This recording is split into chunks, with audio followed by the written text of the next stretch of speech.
Well, welcome back to the Pastor's Podcast. Pastor Scott here, and with me today are Niki Woolsey. That's when you say hello. Oh, hello, everyone. Sorry. I gave her 4 tips, and I didn't give you that one.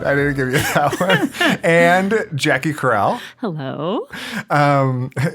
What you all didn't miss was Niki was waving. When I said hello, she was waving, and she was, That works for podcasts, I've been told. We can feel it. We can feel the wave. Yep. I am so thankful to the two of you for joining me today. I'm really excited to get to talk about Claris. Claris Health is going to be the focus of our conversation, but I'm particularly excited to get to just hang out with the two of you. So It doesn't happen enough. It does not. It does not. So, both of you, we were talking about how even before we hit record, just about the turnover in the church and number of new people in the church, but both of you have been around for a while. Niki, how long have you and Chris, your family, been here at Cornerstone? I think it's 12 years. Would that have been exactly 1 year after the merge? Yeah, that sounds about right. Yeah. So 12 years. Mm-hmm. What about you, Jacy? Carlos and I started at Shoreline in 2009, and we just hit 12 and a half years just with our discipleship community. Wow. It's almost 15 years. It's a long time, my friend. That's amazing. I didn't mean to date the two of you. Have I been an adult for that long? Come on. Jacy showed up when she was 8, actually. Mm-hmm. It was I've heard that. it was crazy. My parents just shipped me on a bus and said, go find a church. Go to church. And I ended up here. She now has a 9-year-old. So I'm excited to talk about Claris Health, and I know that both of you are deeply involved and have been involved for a long time. Claris is a longtime local partner of ours as a church, and really one of the organizations that helps facilitate our care in the city. Really a key partner for ours over the years. And so I think a number of people that are listening are probably really familiar with Claris, but also a number of people may not be. But how are each of you involved with Claris, and how long have you been? I'm so glad you asked. Well, I have been at Claris. Oh, sorry. This is Niki Woolsey. Hi, everyone. Niki. I am the parenting program manager at Claris, and I have been here for 11 years. Wow. You've been on staff with Claris for 11 years. 11 years. Wow. Mm-hmm. And what do you do in the parenting resource coordinator? So as Wait, part was of that what you just said? parenting program. Parenting program. I was like, I didn't get it right. Parenting program. Classic. So that is part of our aftercare, and that is where we support families with children under the age of 5 with classes and one-on-ones and material support and case management. But also the other kind of half of that is our family reunification program, which is open for anybody who has an open case with child services or maybe who is just at risk of that. And we're able to provide those services that they need for free, which is really kind of cool. Okay. Can I also say that 11 years in the same spot, like here in West LA, in a community that, in serving the community in that way, I think both the community knowledge that you've gained, the experience that you've got, that is a rock in the midst of a really, really transient part of the city. And so I'm so thankful for that. Yeah. And I look forward to speaking about how that all came about. Okay, why don't we start there? How did that come about? Well, it's your fault, Mr. Scott Mill. So I just think it's a really cool story, actually.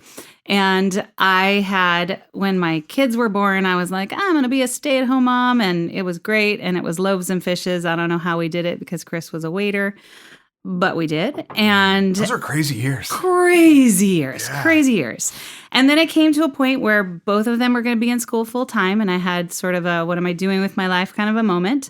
And so I started to go back to school to do something completely different. Oh, that's right. And that is when Pastor Scott Mill came into my life and said, hey, I know you're doing something different, but this came up and I thought of you. And it was a really bad time. Chris's father had just passed. We were up for his funeral. It was a bad time. I didn't want to do it. Did not want to do it. But Chris encouraged me, and I thought about it, and I was like, okay. And he helped me fill out my application and everything. And it was basically all this to say it was totally God that brought me here. That's so cool. Because I can't imagine doing anything else. Wow. I mean, that's how I feel. Like I feel like now in retrospect, 11 years later, like you were made for this. Yeah. It's just an incredible gift, and that's such a hopeful piece, I think, for a lot of people that feel that at all sorts of different stages in life, right? Like what am I like? The Lord's oftentimes working in all sorts of ways that we don't see. And you probably have different plans, but just be prepared. Totally. I mean, as we're preparing for college in my household, I keep repeating that over and over. Well, what should I major in? What? And I'm like, you know what? I'll tell you how this. I'll tell you how this pans out. Totally. More often than not, the Lord's got you. Lord's got you. I'll keep repeating it. So, Jackie, what's your role at Claris? You're not on staff with Claris. I'm not on staff. I tried to be a couple times. Oh, that's right. Yeah. I don't know. Even Nikki knows that story. So I am the current sitting chair of the board of directors. Madam President is what I like to call her. She does. I'm in my first year as the president, my third year on the board of directors right now. I came to Claris. It wasn't Scott's fault. It was Laura's fault. So it's the Mel family. That's who's to blame for all of this. It's the Gateway family. I first learned about Claris when Laura shared about it at Cornerstone when she started volunteering.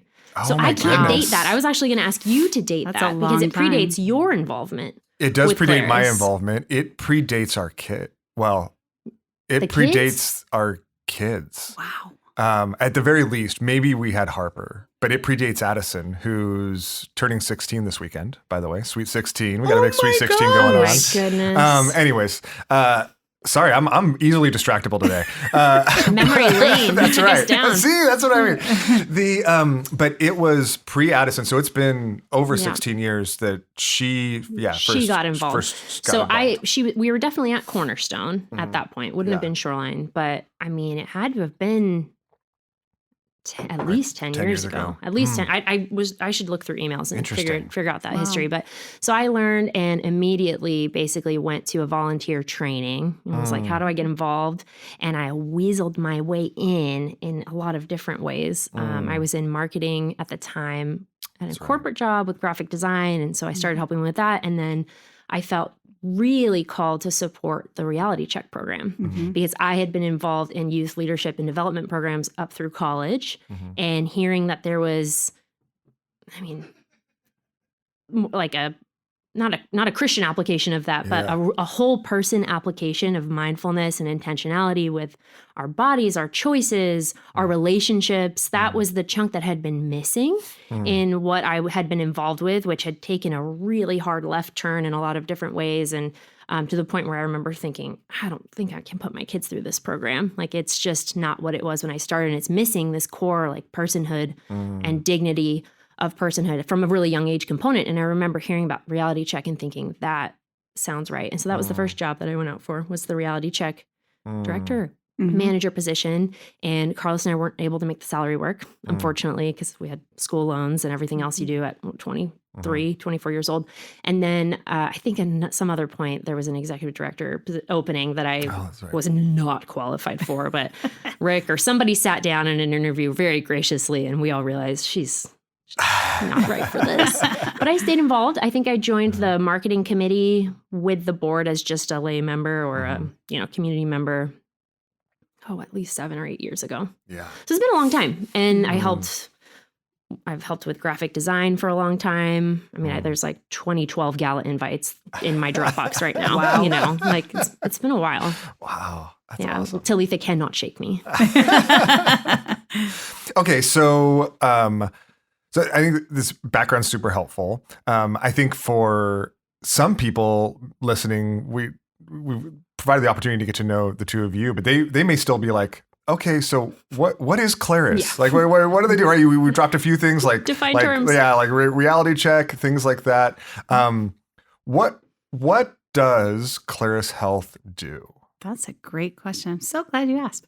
Well, at Claris, we provide medical, mental health, and support services to individuals and then their families with kids under the age of 5. So what that looks like is we have a number of before services. We have our medical clinics. We have our mobile medical unit. We have a number of during services. So during whatever it is that they're coming in for, being seen for. And then we have our after services, which is where that's where I come in. Yep. So in a lot of different ways. And I love how, Jackie, you were bringing up the holistic support, because I think that's what makes us so unique is that, usually you go see your doctor, you spend, 30 seconds with them, and then they're out. But when you come to our clinics, people are actually seen, and they're seen as a whole person.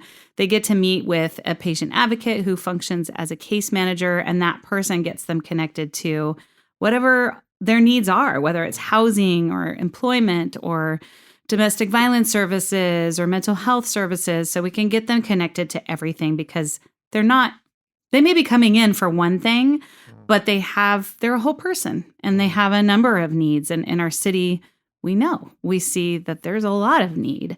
So it's kind of cool to be able to step into that and provide that really holistic support. Yeah.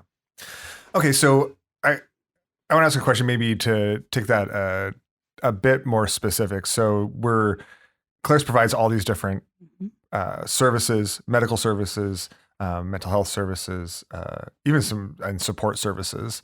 I think the primary target of Claris, right, is those facing unintended pregnancy. Is that how does that fit in? Is that an exclusive, right, thing how do these medical services connect to those that are facing pregnancy and navigating through, and maybe it's not even an unintended pregnancy, just navigating through their pregnancy decisions? Yeah. I think that there are a lot of places around our country, around our city, whatever, that will kind of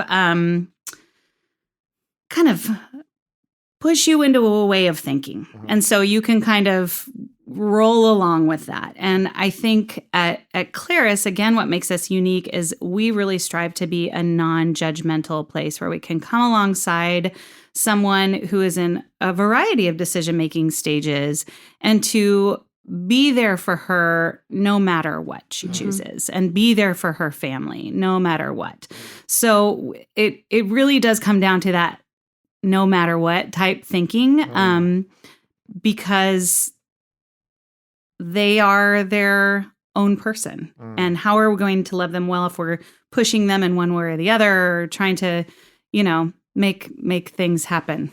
Yeah. This is related to, to me, we've been talking about the image of God. We've been talking about on Sunday, the ways in which a pregnant woman is an image bearer herself, right? And bears an image bearer inside of her. Yep. And so that's uniquely complex. She's an image bearer herself, and therefore deserves the dignity of not being coerced, of not being forced in any direction. Right. Exactly. And I think oftentimes our world is very coercive, right? And the services in our world are very coercive. I think the temptation can be for us as Christians is to respond to that coercion with coercion. Yeah. As opposed to the recognition of the imago Dei in those that are making these decisions, that are making hard decisions, and helping them and supporting them and showing them the support and the beauty and the image of God both in themselves and Lord willing in their child. I think there's definitely a coercive faction for sure in our world that's trying to drive agendas, step outside the bounds of any kinds of moral questioning, right? They're trying to, we're post-moral somehow on some of these things. But I think there's also the woman in the family who's just confused. Yeah. Maybe she's not steeped in that, agenda-driven dialogue. she just doesn't know what to do. Like, this is the gal who's maybe a college student or might be an immigrant. She might be new to the country, new to our city, and just doesn't know where to turn and hasn't made a decision and would much prefer to carry that child into the world, but doesn't know how she's going to do it. And that, I think, is the beauty of Claris in saying, like, we strive to bring clarity and the hope and possibility for brighter futures for anyone facing an unintended pregnancy, whether it's before that happens and you're a high school student with your whole future ahead of you, or it's in the midst of those. I mean, it's weeks. It's like this intense, and we've both carried children. You've expected children. Yeah. It's a very intense several weeks. It's a very small window where we have, by the grace of God, the opportunity to catch some women in this tiny sliver of the window of their life. And then what happens after that decision is made? What kind of resources and support is there for that woman, regardless of that choice that she's made, without judgment, without extra burden, you know? And I think another challenge is our city is huge. We have this massive city, and there are a ton of resources available. There are funded programs all over the place, but navigating that system and accessing those resources, whether it's due to transportation, childcare for existing children, there's all of these barriers to entry that allow people to access the systems that they actually have. The opportunity is there. And so Claris being a place that says, you know what, we're going to just hold your hand. We're going to hold your hand through that process. We're going to shine light on all of these dark places that other people don't want to talk about. This should be challenging. This should be a hard decision, right? Like anybody that tells you it's not has either not gone through it or they just have their eyes closed.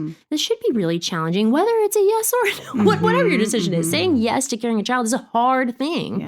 You're stepping, especially if you've got, you know, you're struggling with resources. There are challenges there. And so to know that you've got this team of advocates behind you who want what is best for you, right? They're only thinking about your best interest and you as a person, and then everyone that ripples out to that child, that partner, that family, those grandparents, it goes out and out, and recognizing that the interconnectedness of that, like those are all image bearers too, right? And bringing that clarity and streamlining those resources. To me, that's a vision for a really hopeful future for families in our city.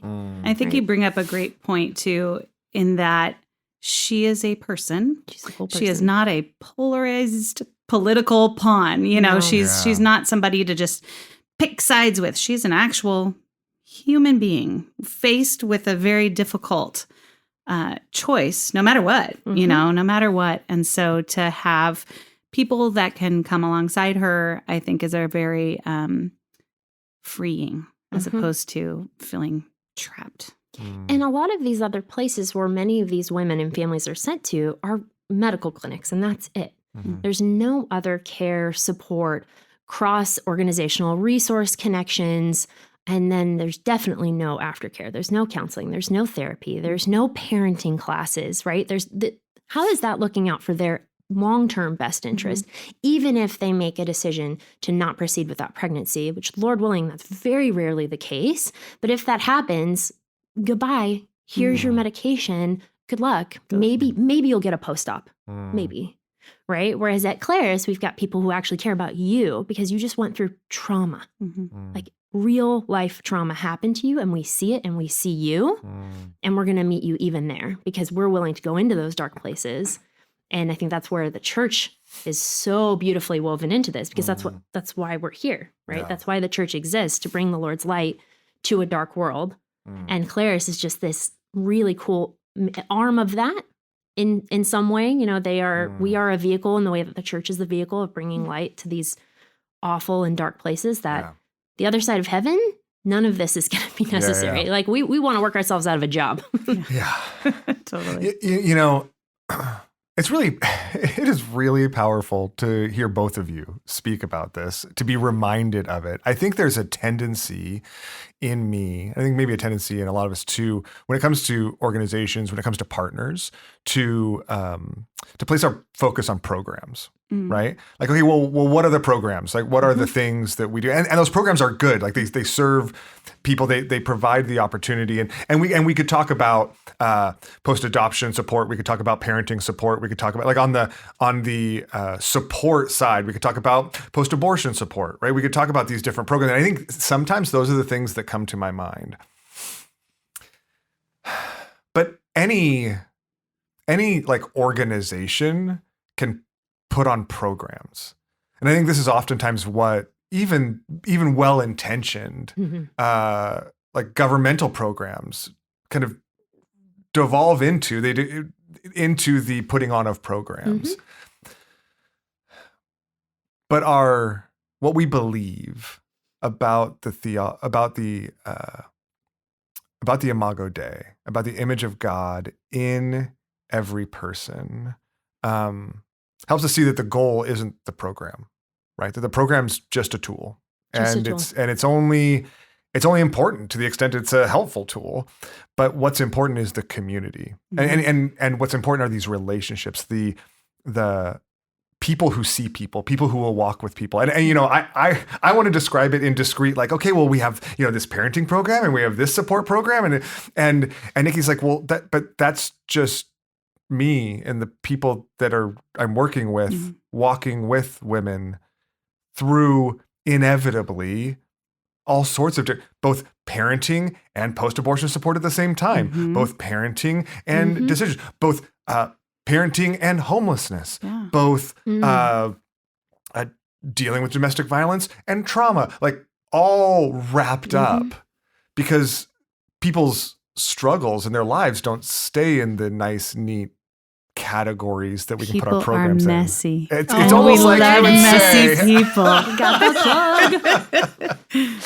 But anyways, it's just such a powerful reminder.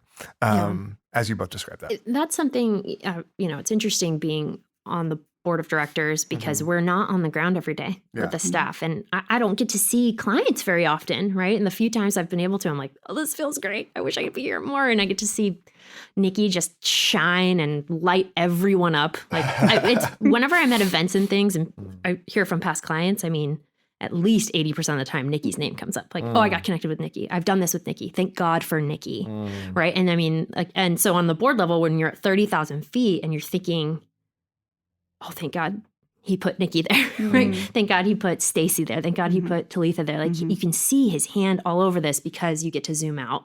And a question that we're often asking is, budget stuff, right? There's like the boring but very important side of managing something like this. And you're seeing numbers and you hear like, oh, if we had this many more dollars, we could start this program. You could do this other thing. And that's a question that we often have is tell us about the people. How many people can we reach with that? And then the other side of the coin is, and how's your staff doing, right? Those people at Claris who are caring for other people. Those image bearers as well. Those image bearers as well. Oh yeah. And asking our CEO, Talitha, and she's our connection, and really being concerned for and praying regularly for the people doing that work as image bearers, because we see you. Like we see that this is not transactional. And it's not just a job. I think that's another thing that's really unique about nonprofit work and mission-driven work is those lines can blur, right? And I'm sure that the temptation to even say, like, it's hard to clock out. It's hard to clock out from jobs like this. And when you mentioned earlier, people don't stay in profit jobs for 11 years, let alone nonprofit. I mean, the turnover rate in nonprofit's insane. So the fact that there are key members of the Claris staff who clients can walk with and know when I walk in next week, who knows whose face I'm going to see. I think that happens at a lot of organizations where you don't get that human connection because the turnover is just too high. So I think the stability that God has gifted so much of Claris with, and it's still a nonprofit, there's still challenges and turnover in different ways, but there's key folks who are there who God is using in really remarkable ways to reach so many more people than we'd be able to if every 6 months you'd have a different person in the door. Yeah.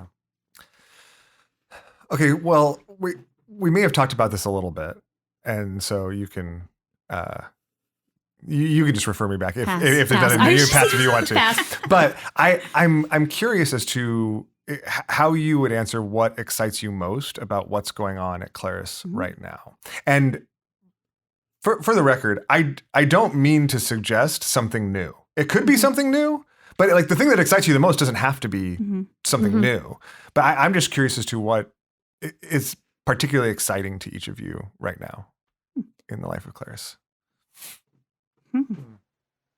I feel like, I don't know. I feel like I'm always excited about something. I think I I don't know, this week. This week, right now, yeah. Thursday. What's incredible to me, I mean, I think one of the things that makes me the most sad about Los Angeles is that we're a very transitory community. And so there's not a lot of longevity to people being here. Mm-hmm. And so what I see is a lot of, at least the people in my parenting program, they don't have a community of support. They don't have family, maybe even in this country. They don't have friends that they can count on. They don't have, those fallback positions that so many of us have. And so what always and forever excites me is being able to be that person. I don't care if I only see you one day a week. I'm going to let you know I believe in you and I'm here for you. And I don't care if you don't have a family or friends. Like, please know that you can count on me. And so this week, how that particular thing excites me is, we are partnering with different churches around our city this month. And it's cool to see different groups step in to that role as well. Because there needs to be a community of support, not just a Niki of support or a Talitha of support or a Stacy of support, but there needs to be a community of support. And so that's what really excites me, because I see how it does excite other people and how that is so meaningful to our clients when they have that support. And I love that. Cool. It's really special. I think for me, it's a little broader because I'm not on the ground with everybody. And what comes to mind is like, for such a time as this, like it feels like, given the landscape we're in right now, God chose 40 something years ago to plop Claris here for such a time as this. And I am really hopeful. I am really hopeful for the pendulum swing that we're on right now as a country and how hard things feel like they're going in the dialogue around a lot of these challenges and these, I'm not going to call it issues. These are people facing really hard things, but it's being legislated and is, that's a whole other conversation. But I think there's a lot of fear right now on all sides of this. People are just really scared.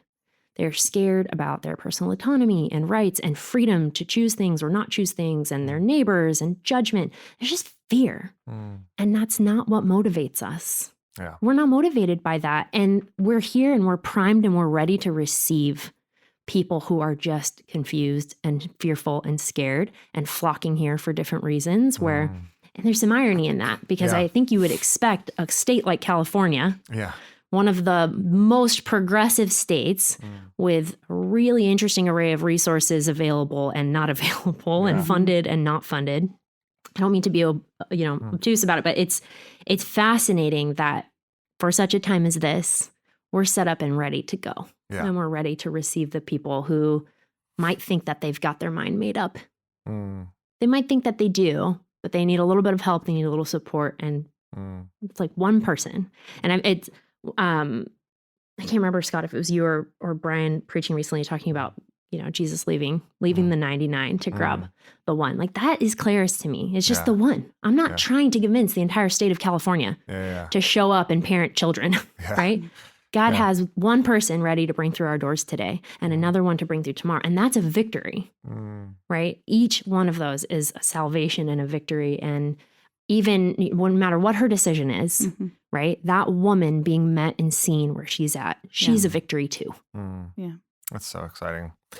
I love that. And I think it to me echoes the way in which we see and have always seen Claris and these key partners like this locally as in many ways extensions of the local church, as organizations that are doing their own work. That's not a church ministry. It's not even technically a Christian organization in that sense.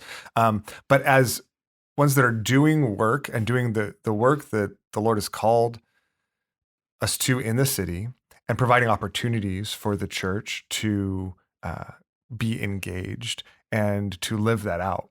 I think oftentimes it opens up doors, even for all of us to live that out in ways we wouldn't have the opportunity to, right? In ways that people in our city wouldn't turn to the church doors for help, Mm-hmm. right? But would reach out to an organization like Claris and receive that kind of community and that kind of help.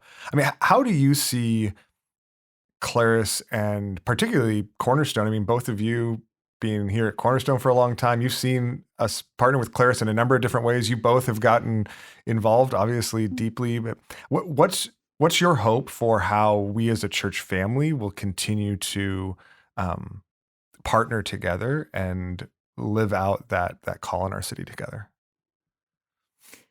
We didn't mention at the top that we have two medical clinics, one in West LA and one in Linwood, serving the South LA area. And then our resource center is on the campus at Cornerstone here. Niki's office is here. And so there's a very real service. There's a real partnership there in the ways that Cornerstone supports Claris. The thing that I have been taking this role as board chair, as Scott knows, as he was also board chair a couple generations ago. People don't know. So we've got a whole history here. It's humbling.